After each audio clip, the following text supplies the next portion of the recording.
Today, we are diving into an incredibly important topic, and that is how to decode your cancer risk and what every woman should know. So, understanding your cancer risk is the first step towards prevention, and I am here to break it all down to you in simple, actionable ways. So, grab your notebook and let's get into it. Let's start with the basics. When we talk about cancer risk, we're looking at three key factors. And the first one is genetics, next is lifestyle, and lastly is going to be environment. When it comes to genetics, this includes your family history, which is your inherited genes like BRCA1 and BRCA2, which are breast cancer genes that increase your risk. Lifestyle. Now, this is going to cover your diet, physical activity, alcohol consumption, smoking, and even your sleeping habits. The environment includes your exposure to harmful chemicals, pollutants, and even the products that we use on a daily basis.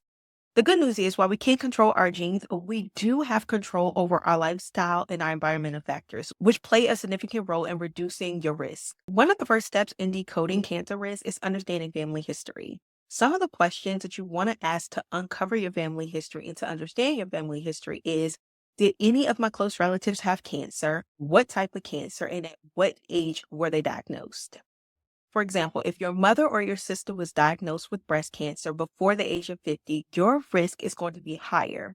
This is where genetic testing comes in. If you have a strong family history like I do, you want to make sure you talk to your doctor about testing for mutations like BRCA1 or BRCA2. Next, let's talk about lifestyle because this is where you have the most control. Here are some of the key habits to focus on.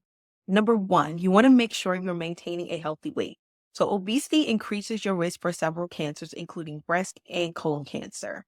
Number two is you want to be physically active. You want to aim for about 30 minutes of moderate exercise most days of the week. Number three, you want to eat a balanced diet. So, you want to focus on a whole plant forward diet and limit processed meats and sugary beverages. Number four is limit alcohol. Even small amounts of alcohol can increase your risk for breast cancer. And number five, you want to avoid tobacco. So smoking is linked to several cancers and not just lung cancer. Now let's talk about your environment. Many of us unknowingly expose ourselves to harmful chemicals every day. When it comes to household products, you want to switch to non-toxic cleaning products and you want to avoid air fresheners with synthetic fragrances. I personally get a headache every time I walk into a room that has a plug-in air freshener. And that's just how sensitive my body is to synthetic fragrances. When it comes to beauty products, you want to look for options that are free of parabens, phthalates, and artificial colors. Our water quality is another one that we need to consider. So consider using a water filtration system to reduce your risk for contaminants. I personally use a reverse osmosis water filtration system.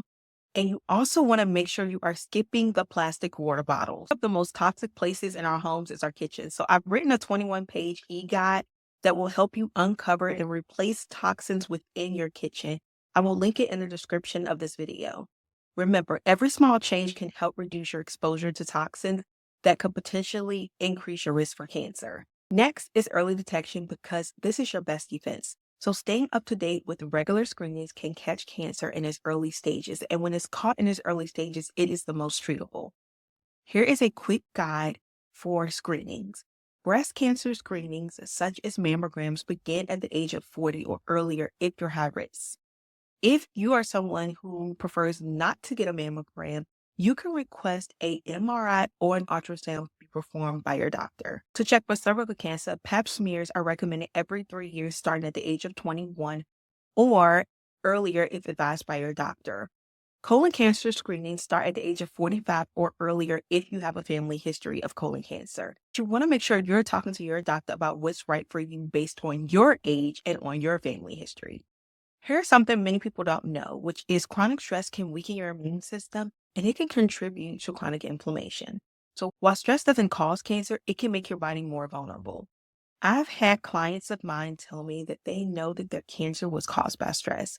And they come to this conclusion after walking through about a 3 to 5 year period of their life where it was filled with lots of stress, and then their cancer diagnosis came right after. So here are some stress management techniques that you can include in your life to help you manage your stress. Number one, deep breathing exercises. Number two, journaling. Number three, prayer or meditation. And number four, just spending time in nature. What I've also found that helps me is just taking at least 10 minutes out of the day to unplug and center myself. And some days this is needed multiple times a day. Now that you know the factors, it's time to take action. So here's how to create a personalized plan. You want to assess your risk. Use tools like a cancer risk calculator or consult with your healthcare professional. Number two, schedule your screenings. So write down your next doctor's appointment and stick to them. Also, write down your questions you have for your doctor and make sure you bring them with you to your appointments. Number three is set lifestyle goals. So pick one habit to focus on each week, whether it's adding more veggies to your diet or exercising regularly. Remember, we only get one body and it's really up to us to understand it so we can make the best healthcare decisions. I hope this video gave you confidence to decode your cancer risk and take charge of your health. Remember, you have the power to make choices every day that protects your body and your future. I hope this video has given you the tools and the confidence to decode your cancer risk and take charge of your health. Remember, you have the power to make the choices every day to protect your body and your future. If you found this video helpful, please give it a thumbs up, share it with a friend, and don't forget to subscribe for more health and wealth tips. Stay healthy, stay wealthy, and I'll see you in the next video. Bye-bye.